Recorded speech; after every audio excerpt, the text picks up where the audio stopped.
بسم اللہ الرحمن الرحیم۔ کون سے وہ اصول ہیں، ضابطے ہیں جس کے ذریعے سے ہم بدعات کو پہچان سکتے ہیں، اور جب ہم بدعتوں کو پہچانیں گے تو اپنے آپ کو بدعتوں سے بچا بھی سکیں گے۔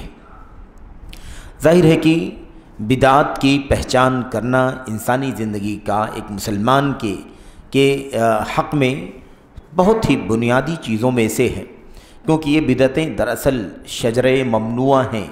دین اسلام میں اس کی کوئی گنجائش نہیں ہے۔ دراصل جب اللہ کی کتاب اور نبی کریم صلی اللہ علیہ وسلم کی حدیثیں، سنتیں، آپ کے فرامین، قول، عمل اور ساری زندگی کا آئینہ ہمارے سامنے موجود ہے، آپ کی زندگی کا دستور ہمارے سامنے موجود ہے، اور اللہ کے نبی علیہ الصلوۃ والسلام ہر خطبے میں یہ بات بھی سمجھاتے تھے امت کے لوگوں کو کہ سب سے بہترین کلام اللہ کا کلام ہے، اور سب سے بہترین راستہ، طریقہ محمد الرسول اللہ صلی اللہ علیہ وسلم کا راستہ ہے۔ تو خیر الہدا ہدا محمد یا خیر الہدی ہدی محمد، یہ ایک مسلمان کی زندگی کا لائحہ عمل اور اس کا دستور ہونا چاہیے کہ طریقہ اللہ کے نبی کے طریقے سے کوئی بھی بہتر نہیں ہو سکتا، برابر نہیں ہو سکتا، اس کے قریب کا بھی نہیں ہو سکتا۔ تو سب سے بہترین راستہ، سب سے بہترین طریقہ، سب سے بہترین اسوہ، سب سے بہترین آئیڈیل نمونہ قول، عمل، عقیدہ اور زندگی کے تمام تر گوشوں میں اللہ کے نبی علیہ الصلوۃ والسلام کی سنت کا آپ کا طریقہ ہے۔ اسی بنیاد پر اب نئی چیز دین اسلام میں دین کے نام پر یہ شجر ممنوعہ ہے، اس پودے کی سرے سے گنجائش نہیں ہے اللہ تبارک و تعالیٰ کے دین کہ دین کے نام پر کسی چیز کو اچھا سمجھ کر کے اور اس میں اجر ملے گا، ثواب ملے گا، اس کو ایسا کرنا چاہیے، فلاں کام کو ایسا کرنا چاہیے، فلاں وقت کر لینا چاہیے، یا اور بہت ساری شکلیں کر کے دین سمجھنا، دین کی حیثیت سے اسے ماننا، دراصل اسلام میں اس کی کوئی گنجائش نہیں ہے۔ تو آپ نے شیخ محمد حسین جیزانی رحمۃ اللہ حافظہ اللہ، جو ابھی باحیات ہیں، مدینہ یونیورسٹی میں استاذ ہیں، پروفیسر ہیں اور گہرے علم کے مالک ہیں، ان کی کتاب قواعد معرفت البدع، بدعات کی پہچان کے قواعد، اس عنوان سے جو ان کی کتاب ہے، الحمدللہ یہ کتاب عربی میں تھی، اس کا اردو ترجمہ ہماری صوبائی جمعیت، آپ کی صوبائی جمعیت اہل حدیث ممبئی کی طرف سے شائع ہو چکا ہے، اور بہت ہی زیادہ اہم اور جامع کتاب ہے، جسے مصنف حافظہ اللہ نے بڑی محنت سے اسے جمع کیا ہے اور اسے تالیف کیا ہے۔ تو اس کتاب کی روشنی میں صرف ہم نے اس مسئلے کو اس لیے لے لیا ہے تاکہ جب بات آ گئی ہے کہ بدعات کی پہچان کیسے ہو، تو علامہ البانی رحمۃ اللہ علیہ نے کچھ باتیں بیان فرمائی تھی، ہم نے 6-7 باتیں 8 باتیں ان کی تحریر سے پڑھا ہے سرسری طور پر۔ تو اسی مناسبت سے یہ بات آئی کہ جب ہم بدعت کے بارے میں پڑھ رہے ہیں اور بدعات کے قواعد کی پہچان بھی کر رہے ہیں، تو کیوں نہ سرسری طور پر ہی صحیح 1-2 درس میں ہم اس مسئلے کو پڑھ کر کے فارغ ہو لیں کہ بدعات کی پہچان کیسے ہو سکتی ہے۔ تو اس سے پہلے 4 قواعد پچھلے درس میں آپ نے پڑھا ہے، اس وقت ہمارے سامنے 5واں قاعدہ ہے۔ کوشش یہ ہوگی کہ آج بھی کچھ قواعد، اور ہم نے عرض کیا تھا آپ سے کہ ان قواعد کی کل تعداد 23 ہے۔ آپ اس بات کا بھی اندازہ لگائیں کہ عام طور پر بدعت جو ہے نا، اس کے بارے میں یہ سمجھا جاتا ہے کہ اللہ کے نبی علیہ الصلوۃ والسلام کی سنت کے خلاف ہے، اور اللہ کے دین کے اندر اس کی کوئی اصل نہیں ہے، وہ بدعت ہے۔ یا مثال کے طور پر یہ کہا جاتا ہے کہ کوئی عمل اگر انسان اس نیت سے کرے کہ اللہ تعالیٰ اس پر اجر دے گا، ثواب دے گا، تو وہ بدعت ہے۔ یعنی 2-3 باتوں کے سوا ہمارے پاس کوئی چوتھی بات، 5ویں بات ہے ہی نہیں۔ بدعات کو پہچاننے کے سلسلے میں ہمارے سامنے بمشکل 1-2 باتیں، 3 باتیں ہمارے سامنے ہیں، لیکن آپ غور کریں کہ اتنی ساری چیزیں ہیں، دلائل سے 23 قاعدے ہمارے سامنے آتے ہیں، جس سے پتہ چلتا ہے کہ یہ کام بدعت ہے۔ یہ عقیدہ بدعت کا ہے، یہ رویہ بدعت کا ہے، یہ طریقہ بدعت کا ہے، اس کی اسلام میں کوئی گنجائش نہیں۔ تو ہم انشاءاللہ تبارک و تعالیٰ اسی 23 قاعدے کے سلسلے کی کڑیاں آپ کے سامنے پیش کر رہے ہیں۔ 4 قاعدے ہم نے پڑھے ہیں، 5واں قاعدہ ہمارے سامنے۔ 5واں قاعدہ کیا ہے؟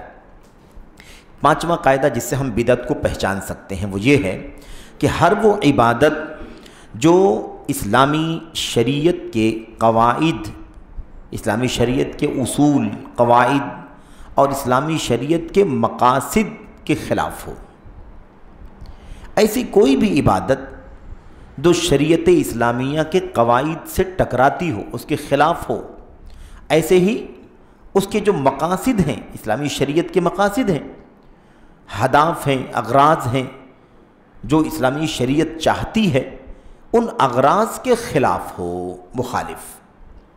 اب اس کو ہم مثال سے سمجھیں گے۔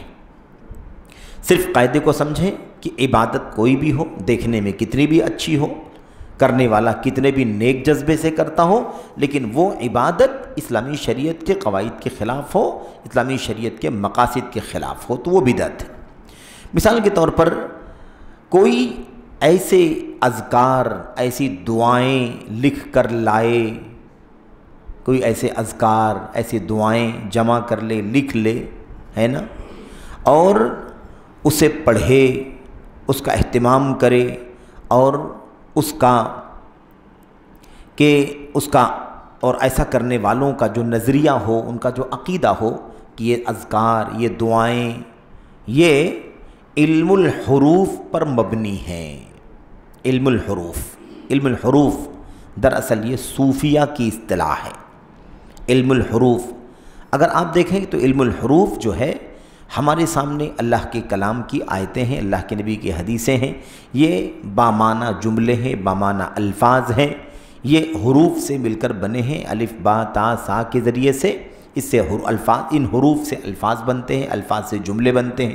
جملوں کو جب ہم پڑھتے ہیں تو اس کا ایک معنی ہمارے سامنے آتا ہے، لیکن اب یہ اصطلاحات صوفیہ کی ہیں۔ علم الحروف سمجھ رہے ہیں؟ تو علم الحروف پر مبنی یہ آیتیں، یہ دعائیں ہیں، یہ اذکار ہیں۔ اس طرح سے اگر کوئی شخص کوئی دعا، کوئی ذکر لے کر کے آئے جو صوفیہ کی اصطلاحات میں بیٹھتی ہوں، ہے نا، تو ایسی صورت میں یہ اسلامی قواعد کے خلاف ہے، اسلامی قواعد کے خلاف ہے۔ کوئی بھی ذکر یعنی اللہ تبارک و تعالیٰ کو یاد کی جانے والی چیز، کوئی بھی دعا جس میں ہم اللہ تبارک و تعالیٰ کو یاد کریں یا اللہ تبارک و تعالیٰ سے مانگیں، اس کا ضابطہ کیا ہے؟ وہ کہاں سے ملے گا ذکر؟ کوئی ذکر کہاں سے آئے گا؟ کوئی ذکر، کوئی دعا کہاں سے نکلے گی؟ اس کا سورس کیا ہے؟ اس کا مرجع کیا ہے؟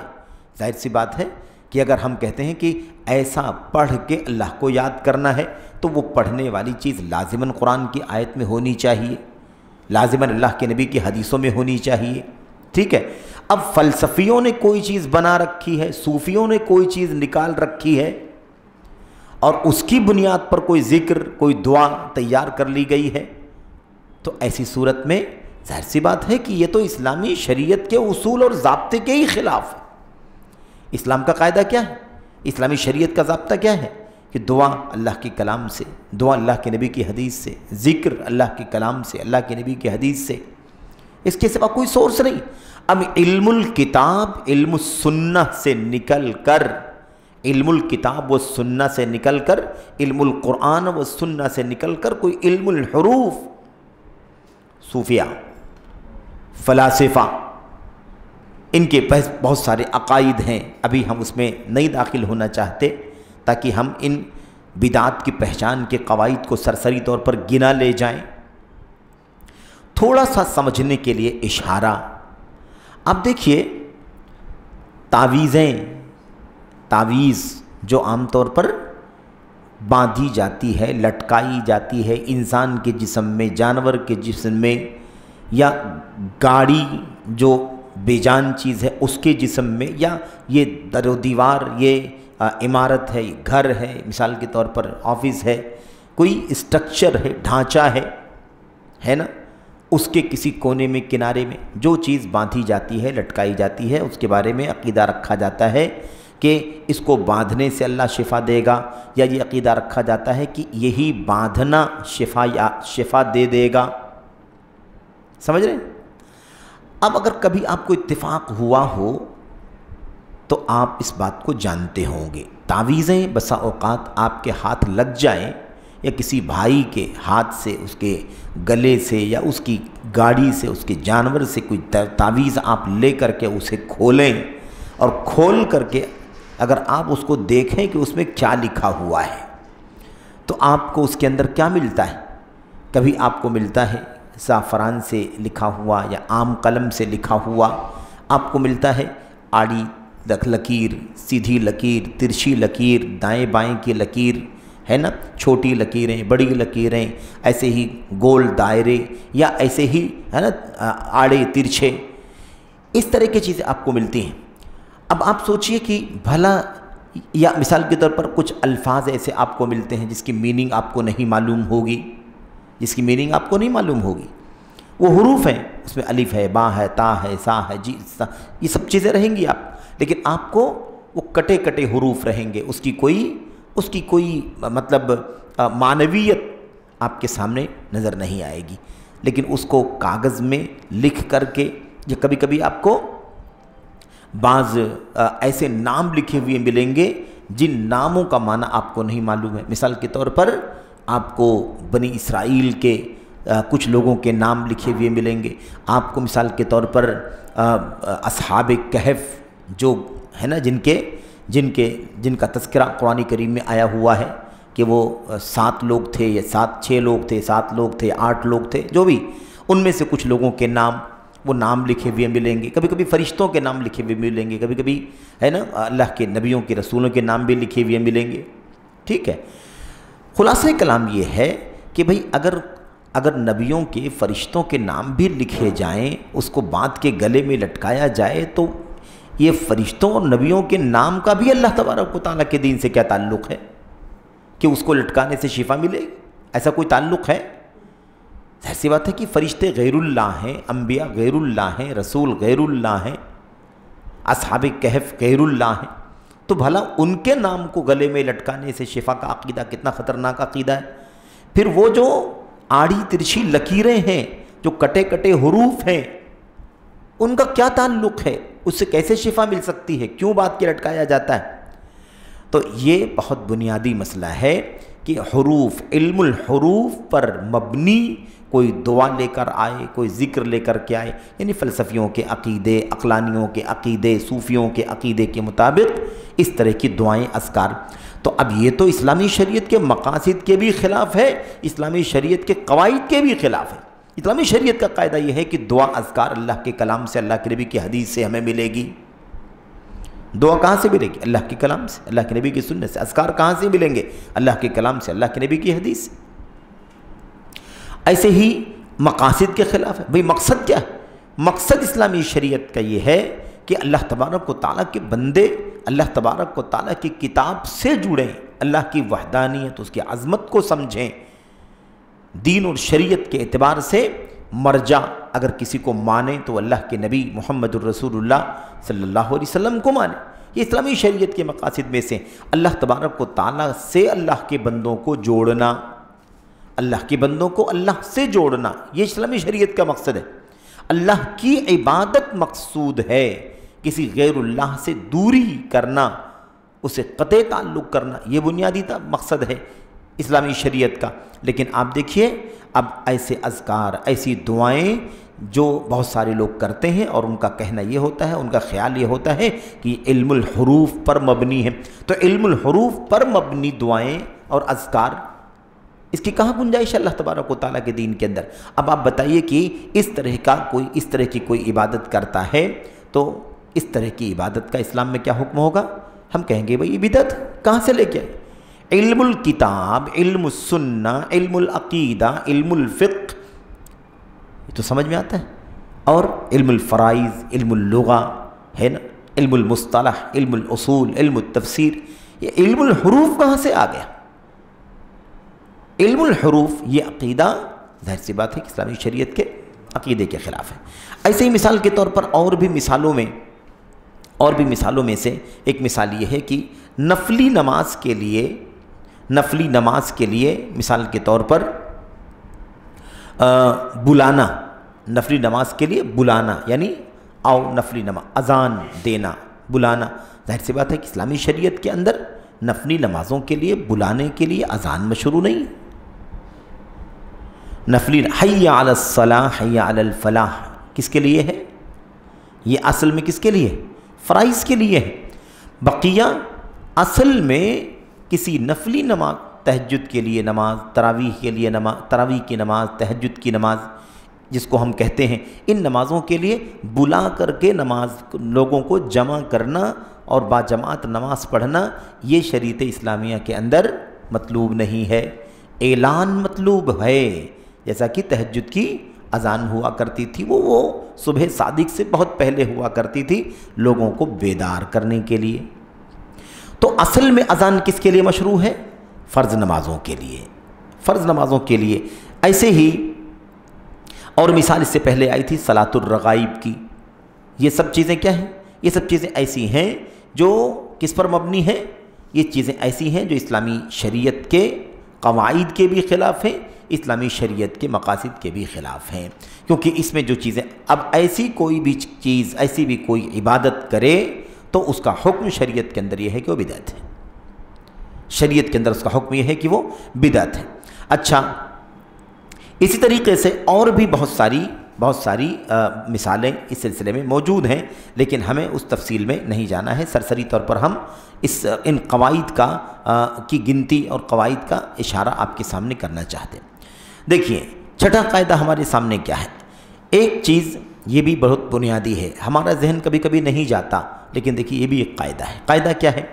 ہر وہ کام، ہر وہ تقرب یعنی اللہ سے قریب ہونے کا کام، اللہ کی اطاعت، اللہ سے قریب ہونے کے لیے جو بھی کام کیا جاتا ہے، تو ہر وہ اللہ سے قربت جو کسی ایسے کام کو کر کے کی جائے، کوئی ایسا کام کر کے اللہ سے قریب ہونا چاہے آدمی، اللہ کا محبوب بننا چاہے، اور وہ کام کیسا ہو؟ نمبر ایک، وہ کام کچھ ایسی عادتیں ہوں یا کچھ ایسے معاملات ہوں اور اسے اس طرح سے انجام دیا جا رہا ہو کہ شریعت میں اس کا کوئی اعتبار ہے.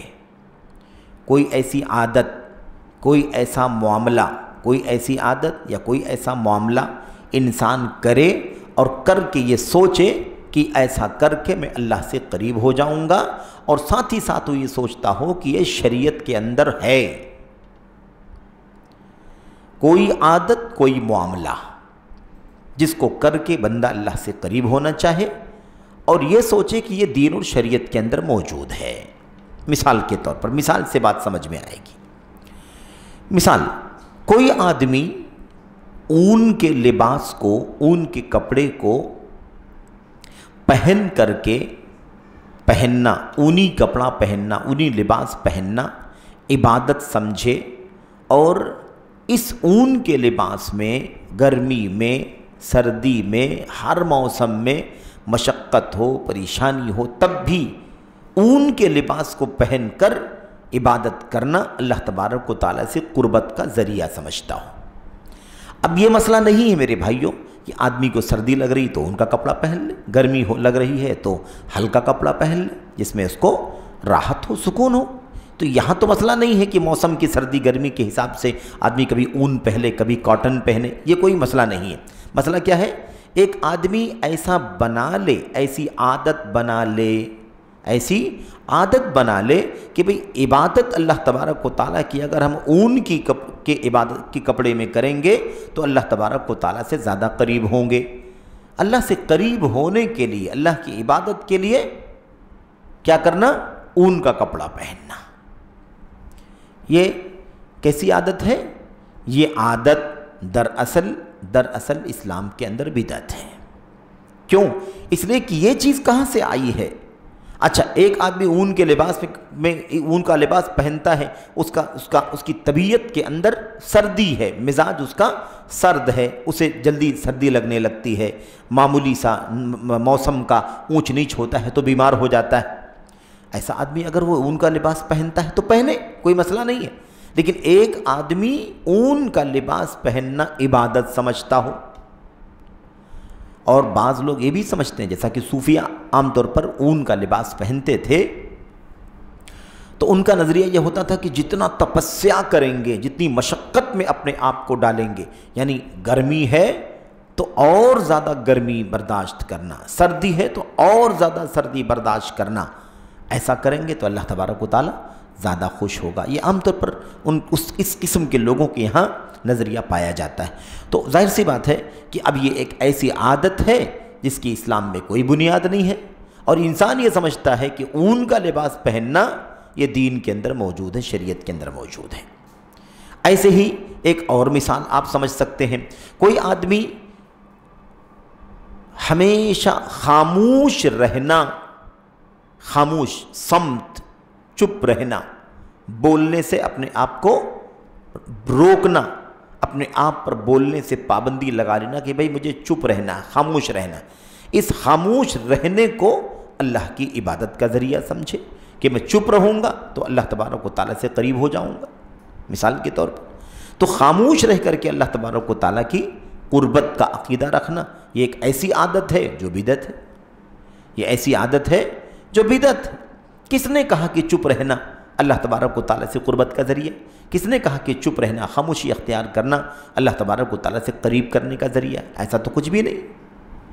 ایسے ہی کوئی آدمی کھانے سے روٹی کھانے سے گریز کرے، کسی کو روٹی نہیں پسند ہے تو نہ کھائے، یہ مسئلہ نہیں، کسی کو اور کوئی چیز نہیں پسند ہے طبیعت کے اعتبار سے تو کوئی حرج کی بات نہیں ہے، لیکن ایک آدمی سمجھے کہ روٹی سے دور رہنا، روٹی نہ کھانا، گوشت سے اپنے آپ کو بچانا، مثال کے طور پر کہ میں گوشت نہیں کھاؤں گا، اور یہ سوچے کہ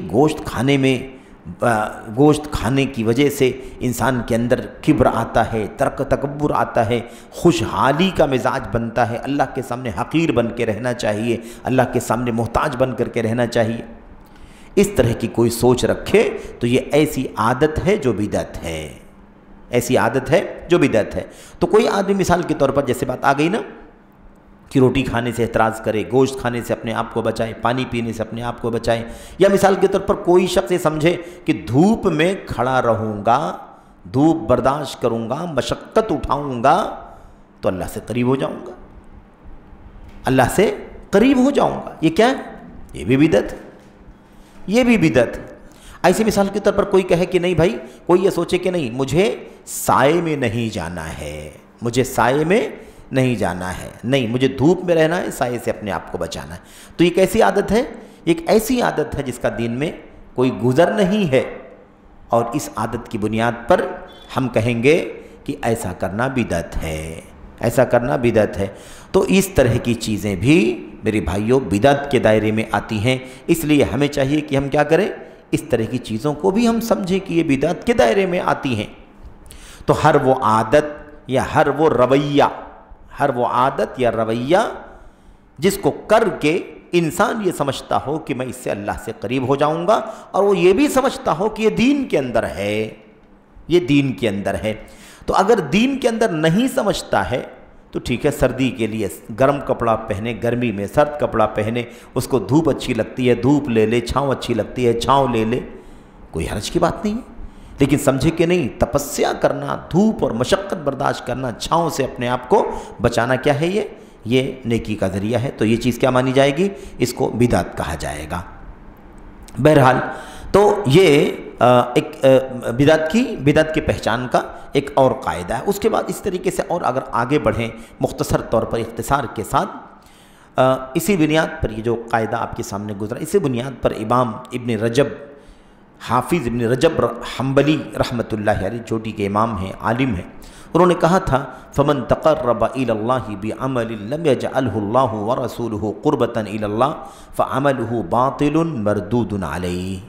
جب ہم کہہ رہے ہیں کہ بدعت ہے تو بدعت کا مطلب کیا ہوتا ہے، وہ اللہ کے ہاں قبول نہیں ہوگی، وہ نیکی جس کو نیکی وہ سمجھ رہا ہے وہ اللہ کے ہاں قبولیت کا درجہ نہیں پا سکے گی، بلکہ وہ عمل کرنے والے کے اوپر مار دی جائے گی۔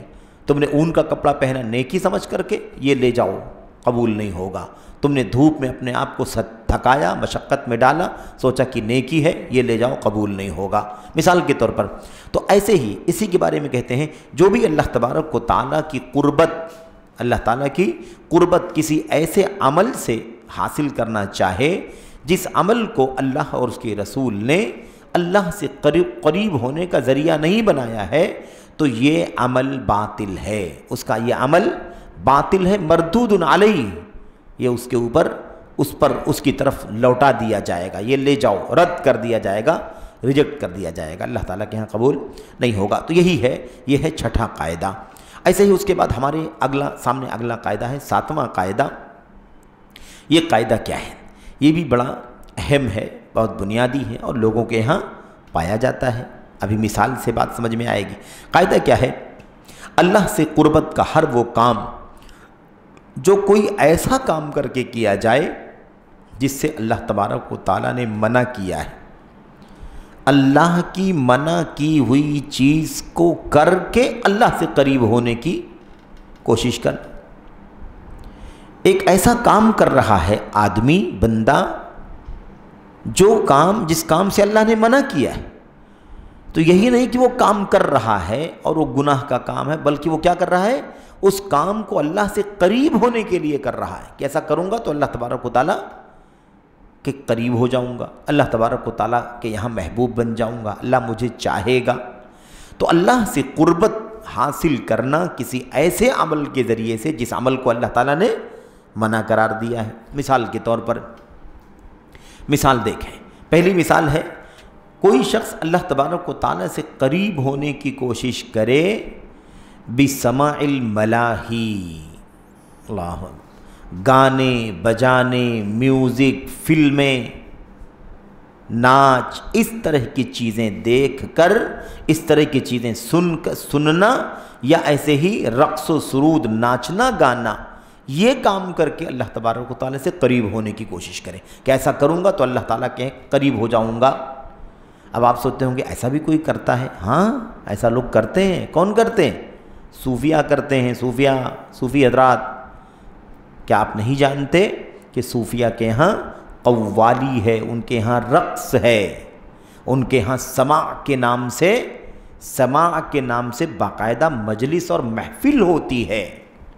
سماع کے معنی سننے کے ہوتے ہیں۔ جب محفل سماع کہا جاتا ہے اس کا معنی کیا ہوتا ہے؟ کوئی گا رہا ہے، کوئی میوزک چل رہی ہے اور اس کو باقاعدہ گانے والے گا رہے ہیں اور بیٹھ کر کے مجلس میں سننے والے سن رہے ہیں اور خوب جھوم رہے ہیں، لطف اندوز ہو رہے ہیں۔ اور اس طرح کی جب مجلسیں منعقد ہوتی تھی تو باقاعدہ ایک ایسی تعداد ہوتی تھی کچھ لوگوں کی جو اس سماع کے ساتھ رقص بھی کیا کرتے تھے۔ اور یہی نہیں کہ کوئی وہ معمولی مجلس ہوتی تھی، بلکہ وہ جو مجلس ہوتی تھی سماع کی اور رقص کی، اس میں باقاعدہ شہر کے بڑے بڑے لوگ ہے نا، نامور لوگ حاضر ہوتے تھے، بلکہ بسا اوقات ان کے پادری حاضر ہوتے تھے، یعنی جو ان کے عبادت گزار قسم کے لوگ ہیں وہ بھی حاضر ہوتے تھے، اور بسا اوقات سماع اور رقص کی مجلسوں میں، محفلوں میں اپنا حاکم وقت اور بادشاہ بھی حاضر ہوتا تھا۔ مثال کے طور پر اگر آپ میلاد کی تاریخ پڑھیں گے نا، میلاد نبی صلی اللہ علیہ وسلم کی، نبی کریم صلی اللہ علیہ وسلم کی پیدائش پر جشن منانا جو بدعت ہے، جس کو عید میلاد کہا جاتا ہے، جو بدعت ہے، اس کی تاریخ اگر آپ پڑھیں گے کہ یہ کب سے شروع ہوئی، شروع کرنے والے کون تھے، اس کے بعد پہلے جب شروعات ہوئی تو اس کے بعد اگلے مرحلے میں یہ پھر بدعت کہاں پھیلی، پھر تیسرے مرحلے میں کہاں پھیلی، تو آپ کو اس کی پوری تاریخ ملے گی 350 سال کے بعد سے لے کر، ہے نا، آپ 350 سال کے بعد سے یہ چیز آپ کو ملے گی۔ اس کے بعد 520 میں، 516 میں، 600 کچھ سال میں، 700 کچھ سال میں آپ کو مختلف بادشاہوں کی تاریخ میں آپ کو پتہ چلے گا کہ یہ لوگ کس طرح سے میلاد کی مجلسیں باقاعدہ منعقد کرواتے تھے۔ اور چونکہ حکومت کی باغ ڈور ان کے ہاتھ میں ہوتی تھی، پیسے دولت ہوا کرتی تھی ان کے پاس، تو وہ اس کے پیچھے حکومت کے خزانے بھی کھول دیا کرتے تھے، اور بڑے بڑے گانے والوں کو، بڑے بڑے قوالوں کو جو قوالیاں گائیں، اور بڑے بڑے رقص کرنے والوں کو باقاعدہ بلایا جاتا تھا، اور اس قدر مجلس جم جاتی تھی جھوم جاتی تھی کہ لوگوں کو حال آ جاتا تھا، لوگوں کو وجد آ جاتا تھا، یعنی لوگ کھو جاتے تھے عجیب دنیا کے اندر، ان کو ہوش بھی نہیں رہتا تھا کہ وہ کہاں ہیں۔ تو آپ سوچیے یہ کام صرف اور صرف وہ کوئی منورنجن کے لیے نہیں کرتے تھے کہ چلو ایک جیسے لوگ گانے بجانے والے ہیں نا، فلمی اور اس طرح سے رقص اور میوزک کی سوچ رکھنے والے، ان کو مزہ آتا ہے، گانے کی لت لگ گئی ہے، میوزک کی لت لگ گئی ہے، ایسا مسئلہ نہیں تھا۔ کیونکہ ان سے اگر آپ پوچھیں کہ بھائی، ان کو آپ کہیں کہ بھائی گانا وغیرہ تو جائز نہیں ہے، تو وہ کہیں گے ہاں بھائی گانا وغیرہ صحیح نہیں ہے، لیکن ہمیں افسوس ہے کہ یہ گناہ کا کام ہم کر رہے ہیں، یعنی انہیں احساس ہے کہ وہ کام کیا ہے، غلط ہے۔ لیکن یہ جو طبقہ ہے صوفیہ حضرات کا، ان کے یہاں گانا، قوالی، سما کی مجلس اور محفل، اور ایسے ہی رقص کرنا اور ساری چیزیں، ڈھول، طبلے، تاشے، باجے، سب کچھ میرے بھائیوں سب ان کے پاس ہوا کرتا تھا۔ اور یہ کوئی ایسے نہیں تھا کہ بس لوگ جیسے فلمیں دیکھتے ہیں، گانے سنتے ہیں، اس سے لطف اٹھاتے ہیں، نہیں، بحیثیت عبادت ایسا کر کے وہ اللہ سے قریب ہونا چاہتے تھے، اللہ کا ایسا کر کے وہ اللہ سے قریب ہونا چاہتے تھے، یعنی نیکی سمجھ کر کے یہ کام کرتے تھے۔ اللہ اکبر۔ تو یہ چیزیں ان کے ہاں پائی جاتی تھی۔ تو اب یہ چیز کیا ہے؟ یہ چیز بدعت ہے۔ کیوں؟ اس لیے کہ ایک ایسی چیز کو کر کے اللہ سے قربت حاصل کرنے کی کوشش کی جا رہی ہے جس سے اللہ نے منع کیا ہے۔ تو جب اللہ نے گانے سے منع کیا، جب اللہ کے نبی نے ناچ سے منع کیا، جب اللہ کے نبی علیہ السلام نے مبالغہ کرنے سے منع کیا، جب نبی کریم صلی اللہ علیہ وسلم نے جو آواز ہوتی ہے اس آواز کو، یعنی جو گانے اور میوزک میں آواز ہوتی ہے اس کو اللہ کے نبی نے شیطانی آواز کہا، گھنگرو کی آواز کو ہے نا، بیل کی آواز جس کو ہم کہتے ہیں نا، یہ سب بھی کیا ہے؟ یہ اللہ کے نبی علیہ السلام نے اس کو شیطان کی آواز کہا ہے۔ جو سارنگی بجتی ہے، جو ہے نا تھاپ اور لہر ہوتی ہے، اس کو اللہ کے نبی نے کیا فرمایا؟ آپ نے فرمایا یہ شیطان کی آواز ہے۔ تو اب سوچئے کہ اللہ کے کلام میں، اللہ کے نبی کے فرمان میں اس گانے بجانے، میوزک اور ناچ، رقص، سرود کو حرام کیا گیا ہے، اور کوئی طبقہ کیا کرتا ہے؟ اس کو کر کے اللہ سے قریب ہونے کی کوشش کرتا ہے، یعنی نیکی کا ذریعہ سمجھتا ہے۔ تو آپ جان لیجئے کہ یہ کیا ہے؟ یہ بدعت ہے۔ تو ہر وہ اللہ سے قریب ہونے کا کام، ہر وہ اللہ سے قربت، اللہ سے ہر وہ قربت جو ایسا کام کر کے کی جائے جس سے اللہ نے منع فرمایا ہے، وہ بدعت ہے، وہ بدعت ہے۔ اچھا، اس کے اندر اور بھی تفصیلات ہیں لیکن ہم اختصار کے ساتھ آگے بڑھتے ہیں۔ اس کے بعد دیکھیے، اچھا یہاں پر امام شافعی، امام شاطبی رحمۃ اللہ علیہ کی ایک بات موجود ہے ہمارے سامنے، وہ اس لیے پڑھ رہا ہوں تاکہ یہ آپ کے سمجھ میں آئے کہ یہ جو قاعدہ آپ کے سامنے پیش کیا گیا، یہ قاعدہ اس کے لیے امت کے سلف کے اقوال، ان کے فرمودات، ان کے حوالے، ان کے دلائل موجود ہیں۔ ایسا نہیں ہے کہ کوئی یہ نفس پرستی یا اپنی منمانی کوئی قاعدہ نکالا جا رہا ہے۔ امام شاطبی رحمۃ اللہ علیہ فرماتے ہیں کل عبادت نہی عنہا فلیست بعبادہ، ہر وہ چیز جس سے منع کر دیا گیا ہے وہ عبادت ہے ہی نہیں۔ ممنوع کام، ممنوع جس سے منع کر دیا گیا ہے وہ عبادت ہو ہی نہیں سکتا۔ آدمی کتنی بھی نیک نیتی سے، کسی بھی ذہنیت سے، کسی بھی سوچ سے یہ کام کرتا ہو تو وہ کیا ہے؟ وہ عبادت ہو ہی نہیں سکتا، کیونکہ اگر وہ عبادت ہوتی وہ چیز تو اسے منع ہی نہیں کیا جاتا، منع نہیں کیا جاتا نا عبادت اگر ہوتی تو۔ اسی لیے اگر کوئی آدمی ایسا کام کرتا ہے، عمل کرتا ہے، تو ایسا عمل کرنے والا آدمی ایک غیر مشروع چیز پر عمل کرنے والا ہے، ایک ایسی چیز پر عمل کر رہا ہے جو شریعت کے خلاف ہے۔ تو اگر صرف اتنا ہی مسئلہ ہو کہ ایک کام گناہ کا ہے وہ کر رہا ہے، بھئی گانا حرام ہے، میوزک حرام ہے، ناچنا حرام ہے، سارنگی حرام ہے، ٹھیک ہے، طبلہ، گانجا، کیا کہتے ہیں اس کو، باجا، سب حرام ہے مثال کے طور پر۔ اب یہ حرام تو ہے لیکن ایک آدمی اس کو کر رہا ہے، اس لیے کر رہا ہے کہ اس کو اچھا لگ رہا ہے، عادی ہو گیا گانے کا، عادی ہو گیا بجانے کا، عادی ہو گیا ہے میوزک کا، موسیقی کا، تو ایسا کرنے والا آدمی صرف اور صرف کیا ہے؟ گنہگار ہے، ایسا کرنے والا گنہگار ہے۔ لیکن اگر اسی کے ساتھ ساتھ یہ چیز آ جائے کہ آدمی یہ کام عبادت کی حیثیت سے کرے تو بدعت ہے، عبادت کی سوچ آئی تو اسے کیا کہا جائے گا؟ وہ بدعت ہے۔ ظاہر سی بات ہے، ایک ایسی چیز جس کو اس نے عبادت بنا دیا جس کی اسلام میں کوئی حیثیت نہیں ہے، وہ تو منع ہے۔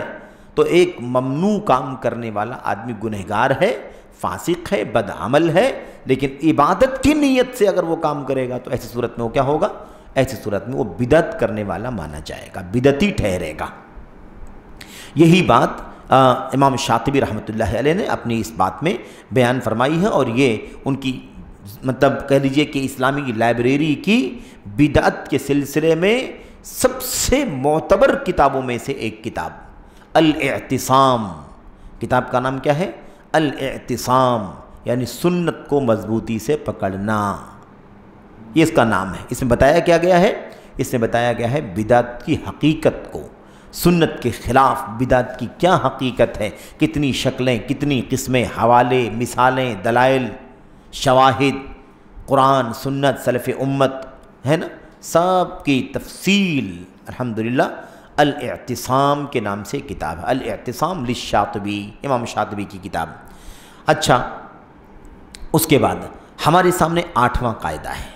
8واں قاعدہ، اس قاعدے کے اندر دیکھیے کیا ہے اور کتنی اہم چیز ہے، اور یہ میں سمجھتا ہوں کہ یہ زیادہ کامن ہے ہمارے سماج میں اور ہمارے درمیان، یہ چیز زیادہ کامن ہے، پھیلی ہوئی ہے۔ 8واں قاعدہ، ہر وہ عبادت جو شریعت اسلامیہ کے اندر کسی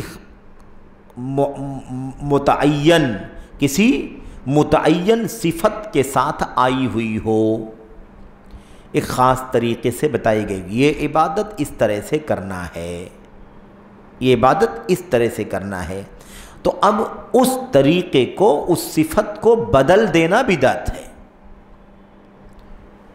شریعت اسلامیہ کے اندر کوئی عبادت آئی ہو، اس عبادت کا خاص طریقہ، خاص صفت، خاص کیفیت ہمیں بتلایا گیا ہو، تو اب اگر اس صفت کو، اس کیفیت کو، اس طریقے کو، جو طریقہ بتلایا گیا ہے اس میں تبدیلی پیدا کرے کوئی، تو بدعت ہے۔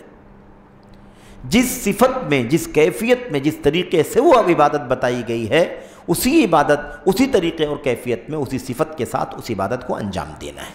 اگر ہم اس کے اندر کوئی تبدیلی پیدا کرتے ہیں تو وہ تبدیلی بدعت کہلائے گی۔ مثال سے بات سمجھ میں آئے گی، اور یہ بھی ذہن میں رکھیں، آپ کی جو مثالیں آپ کے سامنے پیش کی جا رہی ہیں اختصار کے ساتھ، ورنہ تفصیل سے اس کو سمجھایا گیا ہے۔ مصنف نے قاعدہ بیان کیا، قاعدے کی وضاحت کی، مثالیں دیں، مثالوں کی وضاحت کی، بہت ساری باتیں اس کے اندر ہیں، لیکن ہم سرسری طور پر یہ بات آپ کے سامنے پیش کرتے ہیں۔ مثال، قاعدہ ذہن میں رکھیں اور اس مثال کو سمجھیں۔ مخالفت کی بات آئی ہے نا، کہ جو کیفیت اور صفت بیان کی گئی ہے، اس کیفیت اور صفت کو بدلنا، اس کے خلاف کرنا، یہ بدعت ہے۔ اب دیکھیے، ایسا ہو سکتا ہے نمبر 1 کہ وہ جو تبدیلی ہو رہی ہے نا، جو کیفیت صفت آئی ہے اس میں جو تبدیلی ہو رہی ہے، جس کو بدعت کہا جا رہا ہے، ایسا ہو سکتا ہے نمبر 1 کہ وہ تبدیلی وقت کے اعتبار سے ہو۔ وہ تبدیلی کیسی ہو؟ وقت کے اعتبار سے ہو۔ مثال کے طور پر، اب اسلامی شریعت کے اندر کسی عبادت کا کوئی وقت مقرر کیا گیا ہو کہ اس وقت میں یہ کام کرنا ہے، تو اب کوئی آدمی اس وقت کو بدلنے کی کوشش کرے، اس وقت کو بدلنے کی کوشش کرے۔ وقت، بھئی اب قربانی ہے، کیا ہے؟ قربانی ہم کرتے ہیں عید الاضحیٰ میں کرتے ہیں، عید الاضحیٰ میں۔ عید الاضحیٰ پہلا دن ہے جس کو یوم النحر ہم کہتے ہیں۔ یوم النحر کے بعد دوسرا، تیسرا اور چوتھا جو دن ہے اسے ایام تشریق بھی کہتے ہیں، ایام منی بھی کہتے ہیں، اور اللہ کے نبی علیہ الصلوۃ والسلام کی حدیث کی روشنی میں، صحیح حدیث کی روشنی میں، صحیح بات اس لیے میں کہہ رہا ہوں صحیح حدیث کیونکہ اس حدیث کے بارے میں بہت سارے لوگ اس کو ضعیف قرار دینے کی کوشش کرتے ہیں، یعنی یہ ثابت کرتے ہیں کہ روایت ضعیف ہے، تو حدیث صحیح ہے، یہی بات راجح ہے کہ وہ حدیث صحیح ہے، اور وہ ہے کیا؟ اللہ کے نبی علیہ الصلوۃ والسلام نے فرمایا ایام التشریق ایام ذبح، ایام تشریق یہ ذبح کرنے کے دن ہیں۔ ایام تشریق کیا ہے؟ ذبح کرنے کے دن ہیں۔ اب ایام تشریق کیا ہے؟ 11، 12 اور 13، یہ ذبح کرنے کے دن ہیں۔ تو جب یہ تینوں دن اللہ کے نبی نے فرمایا ایام تشریق ذبح کرنے کے دن ہیں، تو کل قربانی کے دن 4 بن گئے کہ نہیں بن گئے؟ ایک پہلا دن ہے یوم النحر جس کا نام ہی ہے، اور بقیہ 3 دن 11، 12 اور 13 تاریخ۔ تو اس طریقے سے اب یہ کیا ہے؟ یہ وقت طے ہے کہ نہیں طے ہے بھائی؟ یہ وقت طے ہے کہ قربانی کب ہوگی؟ انہی 4 دنوں میں ہوگی، انہی 4 دنوں میں۔ اس کے لیے بھی یاد رہے کہ پہلے دن عید کی نماز کے بعد سے قربانی کے وقت کی شروعات ہوگی۔ کوئی آدمی عید کی نماز سے پہلے قربانی کر لے تو اس کی قربانی کا اعتبار نہیں ہوگا۔ عید کی نماز کا وقت جو ہے وہ ممتد ہے، یعنی کیا مطلب؟ کشادہ ہے، زوال سے پہلے تک عید کی نماز پڑھی جا سکتی ہے۔ اب اگر ہم مثال کے طور پر کہیں ایسی جگہ ہیں جہاں 10 بجے نماز پڑھنا ہے تو کیا کریں گے؟ کوئی کہہ سکتا ہے کہ بھئی نماز 10 بجے پڑھنا ہے تو قربانی کیوں لیٹ کریں، پہلے ہی کر لیتے ہیں؟ تو وقت کے خلاف ہوگا کہ نہیں خلاف ہوگا؟ وقت کے خلاف ہوگا یہ۔ تو چاہے آپ جلدی پڑھتے ہوں یا لیٹ میں پڑھتے ہوں، وقت جو عید کی نماز کا ہے، بہرحال قربانی آپ کی عید کی نماز کے بعد سے شروع ہوگی، اور اس کے لیے 10 تاریخ پورا، 11 تاریخ، 12 تاریخ اور 13 تاریخ۔ 13 تاریخ کب تک رہے گی؟ 13 تاریخ رہے گی دن ڈوبنے سے پہلے تک۔ دن ڈوب گیا تو اگلی تاریخ شروع ہو گئی، تو ہمیں 13 تاریخ تک 14 تاریخ شروع ہونے سے پہلے قربانی کا معاملہ ختم کر لینا ہے۔ تو اب یہ دیکھیے، اب یہ مثال ہے کہ اب مثال کے طور پر ذی الحجہ کے ایام، جو 10 قربانی کے ایام ہے ذی الحجہ میں، انہی دنوں میں قربانی کرنی ہے۔ اس کے علاوہ میں اگر کوئی قربانی کرتا ہے تو ایسی صورت میں وہ تبدیلی کر رہا ہے، قربانی کو ایک وقت کی تبدیلی کر رہا ہے، اور ایسی صورت میں اس کی قربانی نہیں ہوگی، بدعت مانا جائے گا، اس کا ایسا کرنا بدعت مانا جائے گا۔ ایسے مثال کے طور پر جگہ کی تبدیلی کرتا ہو، اب یہ عبادت کے وقت کی تبدیلی کی مثال تھی، اور دوسری مثال کیا ہے؟ عبادت کی جگہ کی تبدیلی۔ مثال کے طور پر کوئی آدمی اعتکاف کی عبادت مساجد کے علاوہ کسی جگہ کرے، اپنے گھر میں اعتکاف کر لے، اپنے آفس میں اعتکاف کر لے مثال کے طور پر، تو آپ دیکھیے کہ بھئی اعتکاف کی جو عبادت ہے اس کے لیے جگہ مقرر ہے کہ نہیں مقرر ہے؟ جگہ مقرر ہے کہ اعتکاف کہاں ہوگا؟ مساجد ہی میں اعتکاف کی عبادت ہو سکتی ہے، مساجد کے باہر نہیں ہو سکتی۔ اس میں یہ بھی فرق نہیں ہے کہ وہ اعتکاف کی عبادت کرنے والا مرد ہے یا عورت ہے۔ مرد بھی اعتکاف مسجد میں کرے گا اور عورت بھی اعتکاف مسجد میں کرے گی، بشرطے کہ مسجد میں اس کے لیے یعنی خاتون کے لیے، خواتین کے لیے مناسب ان کے مصلی میں جگہ کا انتظام کیا گیا ہو، پردے کا، اور طہارت ہے، صفائی ستھرائی ہے، سیکورٹی ہے، تحفظ ہے، ان تمام چیزوں کا مناسب انتظام اگر ہو تو ایسی صورت میں اعتکاف کہاں کریں گی عورتیں؟ مسجد ہی میں کریں گی۔ اب ہمارے احناف بھائیوں کے ہاں یہ مسئلہ موجود ہے کہ اعتکاف کہاں کرے گی عورت؟ گھر میں کرے گی۔ بھئی اعتکاف نام ہے اس عبادت کا جو مسجد کو لازم پکڑنے کا معنی رکھتی ہے۔ مسجد کو لازم پکڑنا فارغ ہو کر کے عبادت کے لیے، کہ بھئی ہم فارغ ہو کر کے اپنے دنیوی کام کاج سے فری ہو کر کے اس سے چھٹکارا نجات حاصل کر کے ہم پورے طور پر عبادت کے لیے مسجد سے چمٹ جائیں گے۔ تو اب جب مسجد ہی اس کے لیے جگہ ہے، اس عبادت اعتکاف کی عبادت کی جگہ، اعتکاف والی جو عبادت اس کی جگہ کیا ہے؟ مسجدیں ہیں۔ مسجدیں، اب کوئی آدمی مسجد کے علاوہ اعتکاف کرنا چاہے تو تبدیلی پیدا کر رہا ہے کہ نہیں پیدا کر رہا ہے؟ اور تبدیلی پیدا کر رہا ہے تو بدعت کر رہا ہے، وہ بدعت کر رہا ہے۔ عبادت کی جگہ کو بدلنا بھی بدعت ہے، جیسے عبادت کے وقت کو بدلنا بدعت ہے، ایسے عبادت کی جگہ کو بدلنا بھی بدعت ہے۔ نمبر 3 ایک مثال اور ہے، بلکہ یہ کل 5 مثالیں ہیں جو سرسری طور پر ہمیں سمجھ لینا ہے۔ کوئی شخص عبادت کی جنس کو بدلنے کی کوشش کرے، جنس عبادت یعنی کوئی عبادت ہے جو خاص چیز میں ہو سکتی ہے. مثال ہے اس کی، مثال یہ ہے، مثال قربانی کرنے کے لیے مخصوص جانور ہیں کہ نہیں جانور، بقر، ابل، معز اور دان، جس کو ہم لوگ کہتے ہیں گائے دونوں جنس ہیں، اونٹ دونوں جنس ہیں یعنی میل فیمیل، نر اور مادہ. ایسے ہی بکرا ہے، بکرا اور بکری، اور ایسے ہی دان میڈھا اور اس کی مادہ. اس کے علاوہ اگر کوئی گھوڑے کی قربانی کرے تو گھوڑے کی قربانی، التضحیہ بفرس، الاضحیہ بفرس، گھوڑے کے ذریعے سے قربانی کرنا، تو ظاہر سی بات ہے کہ وہ عبادت کی جنس کو بدل رہا ہے. عبادت قربانی کی 4 جنسوں میں ہو سکتی ہے. کس میں ہو سکتی ہے؟ جنس میں، 4 جنسوں میں، جنس ابل، جنس بقر، جنس معز، جنس ضأن، 4 جنس انہی میں قربانی ہوگی. کوئی 5ویں جنس میں قربانی نہیں ہوگی. کوئی گھوڑے کی قربانی کرنا چاہے نہیں ہوگی، ہرن کی قربانی کرنا چاہے نہیں ہوگی، کیونکہ وہ جنس سے الگ ہے.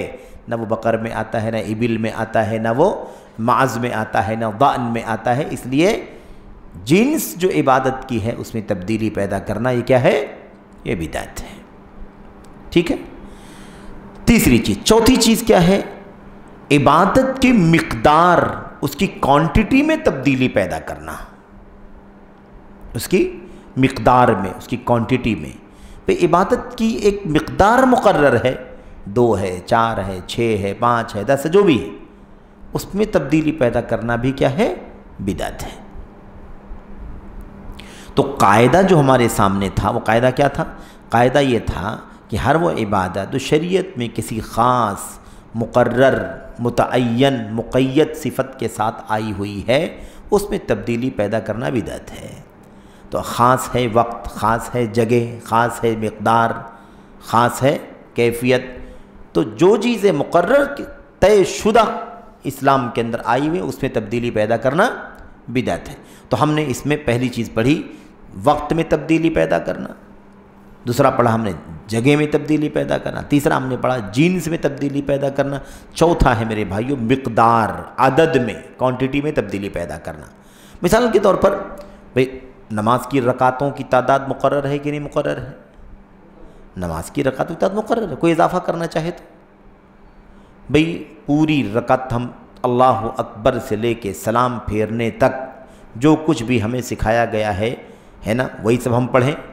لیکن ظہر کی نماز 4 کے بجائے 5 پڑھیں.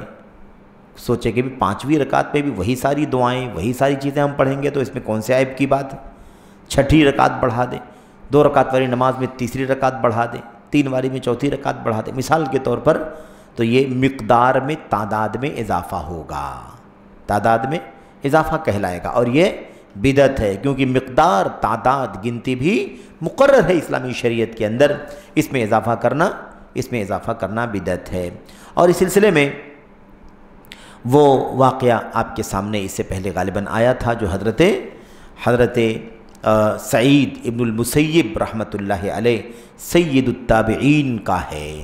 سید التابعین فجر کی نماز میں اللہ کے نبی علیہ الصلوۃ والسلام کی سنت یہ ہے کہ آپ 2 رکعت ہلکی سنت پڑھا کرتے تھے. 2 رکعت، اور وہ بھی ہلکی، اتنی ہلکی پڑھتے تھے کہ کبھی کبھی ایسا لگتا تھا کہ اللہ کے نبی نے کب پڑھ لیا، کتنا جلدی پڑھ لیا. ایک دم ہلکی پڑھتے تھے اللہ کے نبی علیہ الصلوۃ والسلام. بلکہ یہ بھی دیکھیے کہ اس کی وضاحت بھی آئی ہوئی کہ اللہ کے نبی علیہ الصلوۃ والسلام فجر کی نماز کی سنت میں کیا پڑھا کرتے تھے. آپ اس میں کیا پڑھا کرتے تھے؟ آپ سورۃ الفاتحہ کے بعد کیا پڑھتے تھے؟ پہلی رکعت کے اندر قل یا ایھا الکافرون، اور دوسری رکعت کے اندر قل ھو اللہ احد پڑھا کرتے تھے. مختصر صورتیں ہیں دونوں، اور دونوں کو اگر آپ اکٹھا کریں تو توحید خالص اور اس کے مقابلے میں کفر و شرک، ان دونوں کو کھول کر کے ان دونوں صورتوں میں بیان کر دیا گیا ہے. ایک میں یہ اعلان ہے کہ کہیے اللہ ایک ہے، دوسرے میں یہ اعلان ہے کہ اے کافرو یاد رکھو کہ تم جس کی پوجا کرتے ہو میں نہیں کر سکتا. ان دونوں کو اکٹھا کرنے کا پیغام ہے۔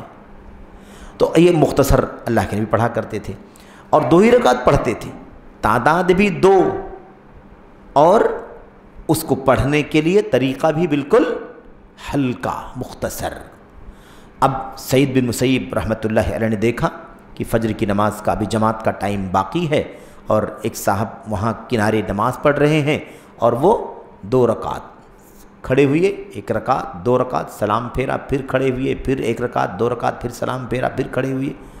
تو انہیں تھوڑی سی اس مسئلے کو، اس صورتحال کو دیکھ کر کے حیرانی ہوئی کہ کیا مسئلہ ہے آخر، یہ 1 بار 2 بار کتنی بار 2 رکعت 2 رکعت 2 رکعت 4 رکعت 6 رکعت 8 رکعت 10 رکعت ہو گئی، کتنی رکعتیں پڑھ رہے ہیں یہ؟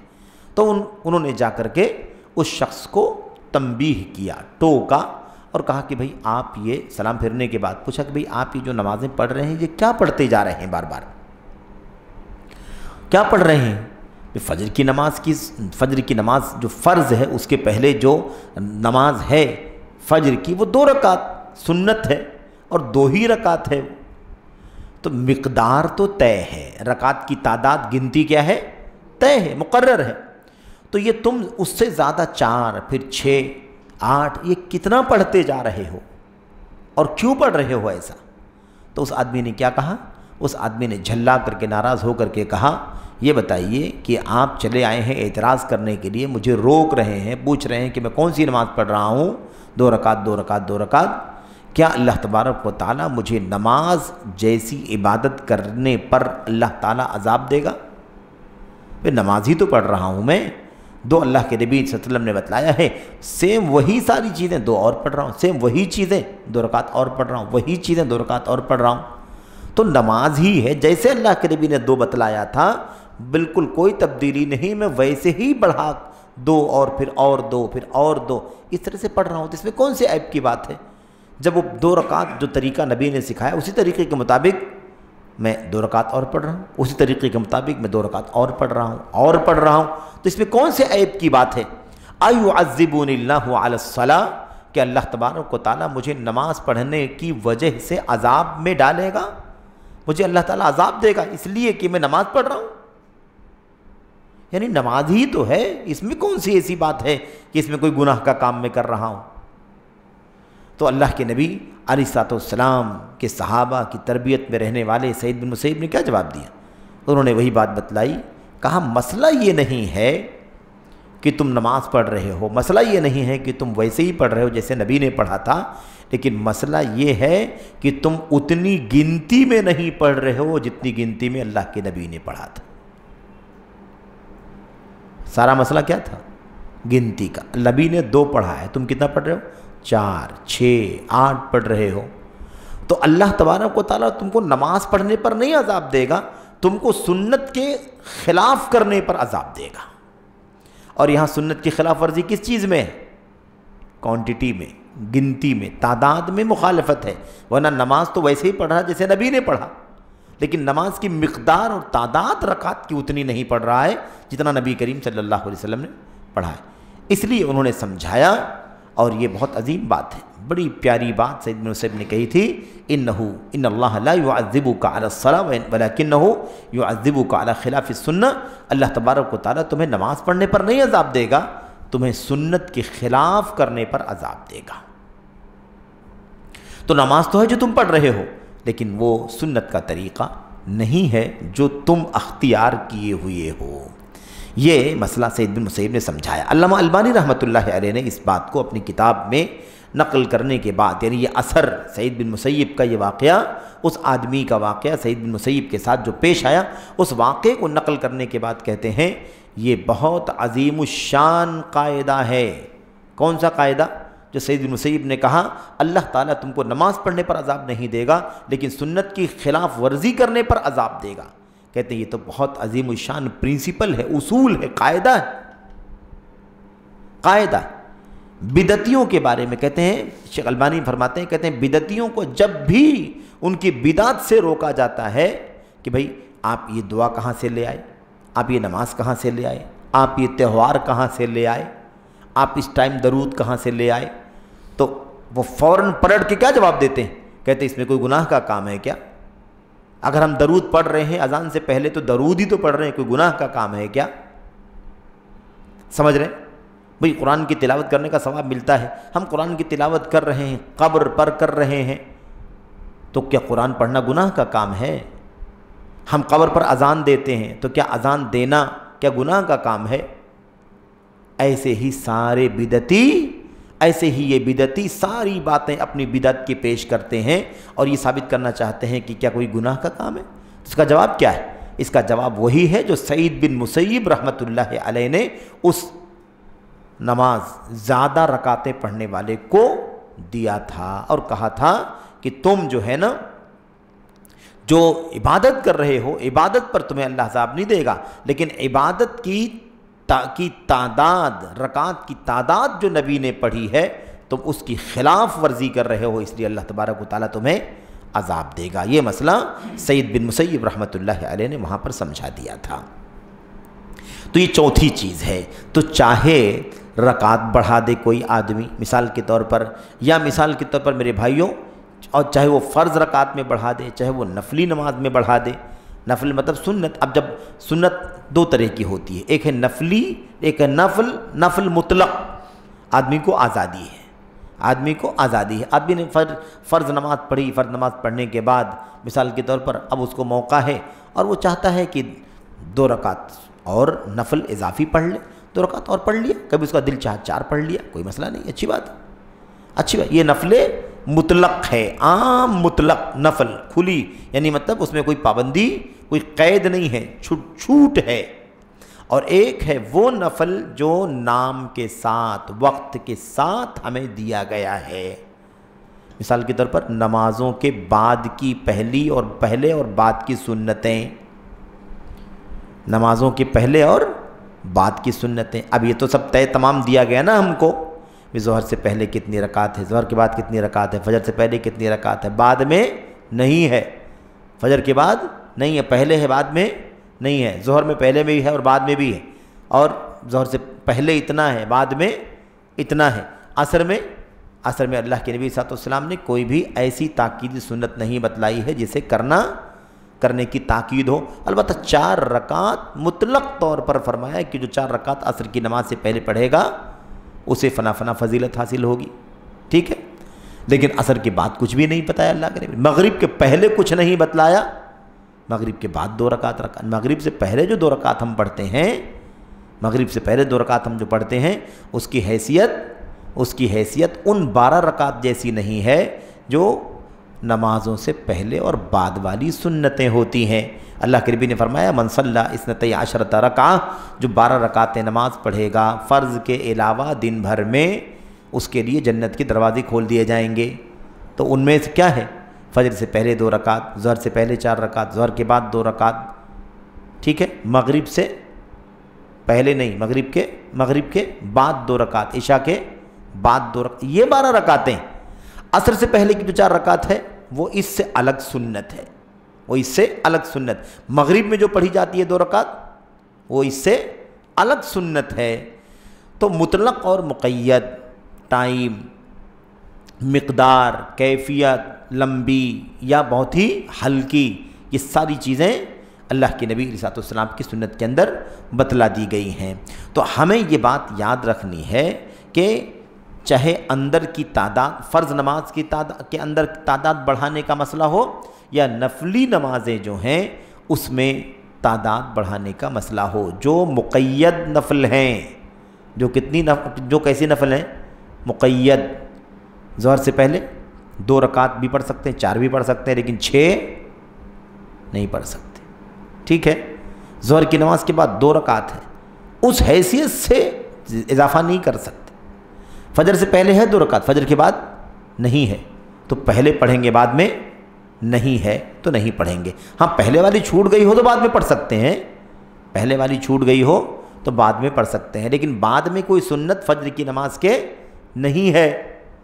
جمعہ ہے، جمعے کے پہلے کوئی سنت نہیں ہے، جمعے کی نماز سے پہلے کوئی سنت نہیں ہے، جمعے کے بعد 2 رکعت یا 4 رکعت ہمیں پڑھ لینا چاہیے۔ اس میں بھی اہل علم کی رائے ہے، کیونکہ بعض روایات میں 2 رکعت کا ذکر ہے، بعض روایت میں 4 کا ذکر ہے۔ اس میں اہل علم نے تطبیق دی ہے کہ بھائی جو شخص مسجد میں سنتیں پڑھ رہا ہو اسے چاہیے کہ وہ 4 رکعت پڑھے، اور جو شخص گھر میں جا کے پڑھ رہا ہو اسے چاہیے کہ وہ 2 رکعت پڑھے۔ ٹھیک ہے، تو یہ بہرحال یہ ہمیں جاننا ضروری ہے کہ چاہے فرض ہو چاہے نفل ہو، ہمیں اضافہ کرنا یعنی مقدار کوانٹٹی میں بڑھانا، یہ کیا ہے؟ یہ بدعت ہے، یہ بدعت ہے۔ ایسی 5ویں چیز ہے، وہ ہے کیفیت بدلنا۔ کیفیت یعنی عبادت کے کام کو انجام دینے کی جو ترتیب ہے، پہلے کیا کرنا ہے، پھر کیا کرنا ہے، پھر کیا کرنا ہے، پھر کیا کرنا ہے، اس ترتیب میں کوئی تبدیلی پیدا کرتا ہے تو وہ بھی کیا ہے؟ وہ بھی بدعت ہے۔ ان تمام چیزوں میں ایک چیز یاد رہے مشترک کہ فی نفسی عبادت غلط نہیں ہے، فی نفسی عبادت غلط نہیں ہے، عبادت ٹھیک ہے، لیکن عبادت کی رکعت، اس کی تعداد، اس کا وقت، اس کی جگہ، اس کی کیفیت، اس کی ترتیب، اس میں بگاڑ ہونے کی وجہ سے، اس میں تبدیلی ہونے کی وجہ سے اس کو بدعت کا حکم اس پر لگ رہا ہے۔ یہ دیکھیے، کوئی شخص کیفیت میں یعنی ترتیب میں تبدیلی پیدا کر دے تو وہ بھی بدعت ہے۔ مثال کے طور پر وضو کرنے کا حکم ہے نا، وضو کے بغیر نماز نہیں ہوتی ہے، لا صلاۃ لعبد الا بوضو، لا صلاۃ الا بوضو، نماز نہیں ہوگی سوائے بغیر وضو کے، وضو کے بغیر نماز نہیں ہو سکتی ہے۔ لا يقبل اللہ صلاۃ احدکم اذا احدث حتی یتوضا، تمہیں سے کسی بھی آدمی کا وضو اگر ٹوٹ گیا ہو تو جب تک وہ وضو نہ کر لے اللہ تعالیٰ ایسے آدمی کی نماز قبول نہیں فرماتا۔ تو وضو یاد رہے۔ تو اب وضو کا تو حکم ہے، قرآن کی آیت میں بھی اس کا طریقہ بھی بیان کیا گیا اور حدیثوں میں بھی۔ اب اس میں خاص بات یہ ہے کہ وضو کے اندر جو کام ہیں، وضو میں جو کام ہیں، وضو میں جو کام ہیں وہ کئی طرح کے ہیں۔ اس میں کچھ کام ایسے ہیں جو فرائض کے درجے میں ہیں، فرض ہیں، کچھ کام ایسے ہیں جو سنت کے درجے میں ہیں۔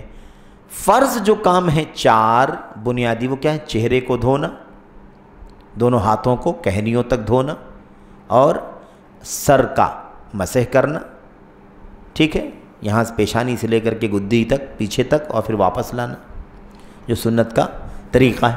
ایسے ہی آخری چیز کیا؟ دونوں پیروں کو دھونا۔ اب یہ 4 تو ایک دم مرکزی کام ہے۔ اس کے بعد اور چیزیں اللہ کے نبی نے بیچ بیچ میں بتلائی ہیں، کلی کرنا ہے، ناک پہ پانی ڈالنا ہے، ناک جھاڑنا ہے، مثال کے طور پر کان کا مسح کرنا، اس کی کیفیت کیا، ساری باتیں اللہ کے نبی نے بتلائی ہیں۔ تو اب یہ جو 4 چیزیں ہیں نا، چہرے کو دھونا، دونوں ہاتھوں کو کہنی تک دھونا، سر کا مسح کرنا اور پیروں کو دھونا، یہ ایسے ہی ہمیں کرنا ہے، دھونا ہے جو ترتیب قرآن میں سنت میں بتلائی گئی ہے۔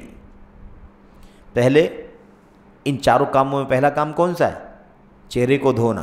دوسرا کام کیا ہے؟ دونوں ہاتھوں کو کہنی تک دھونا۔ تیسرا کام کیا ہے؟ سر کا مسح کرنا۔ چوتھا کام ہے دونوں پیروں کو ٹخنے تک دھونا۔ یہی ترتیب ہے نا۔ اب چہرہ دھویا جا رہا ہے، ہاتھ دھویا جا رہا ہے، پیر دھویا جا رہا ہے، اور سر کا مسح ہو رہا ہے۔ اگر کوئی سوچے کہ بھئی 4 کام کرنے ہیں، 4 کام تو کرنا ہے، ہاتھ دھونا ہے، منہ دھونا ہے، ہاتھ دھونا ہے، مسح کرنا ہے، پیر دھونا ہے، 4 کام کرنے ہیں تو آگے پیچھے کر لیتے ہیں۔ پہلے پیر دھو لیتے ہیں، بعد میں ہاتھ دھو لیں گے، بعد پھر مسح کر لیں گے، بعد میں چہرے کو دھو لیں گے، یا کوئی اور تبدیلی کر لے ترتیب میں۔ سب کام ہونا چاہیے، آگے پیچھے ہو جائے تو کیا فرق پڑتا ہے؟ ایسا اگر کوئی کہے تو اس کا کیا حکم لگے گا؟ بدعت۔ کیوں؟ اس لیے کہ شریعت میں اس عبادت کی ایک کیفیت بتلا دی گئی ہے، تو اس کیفیت میں اس صفت میں تبدیلی کرنا بدعت ہے، اس صفت میں تبدیلی کرنا بدعت ہے۔ اور اس سلسلے میں بہرحال بات ختم کر رہا ہوں میں، اس سلسلے میں دیکھیے قرآن کریم کی جو آیت کریمہ ہے، اس آیت کریمہ کے اندر باقاعدہ یہی ترتیب ہے، فَاغْسِلُوا وُجُوهَكُمْ وَأَيْدِيَكُمْ إِلَى الْمَرَافِقِ وَامْسَحُوا بِرُؤُوسِكُمْ وَأَرْجُلَكُمْ إِلَى الْكَعْبَيْنِ۔ یہی ہے۔ اس میں آپ دیکھیں، چہرہ دھونا، ہاتھ دھونا، پھر سر کا مسح کرنا، پھر پیر کو دھونا۔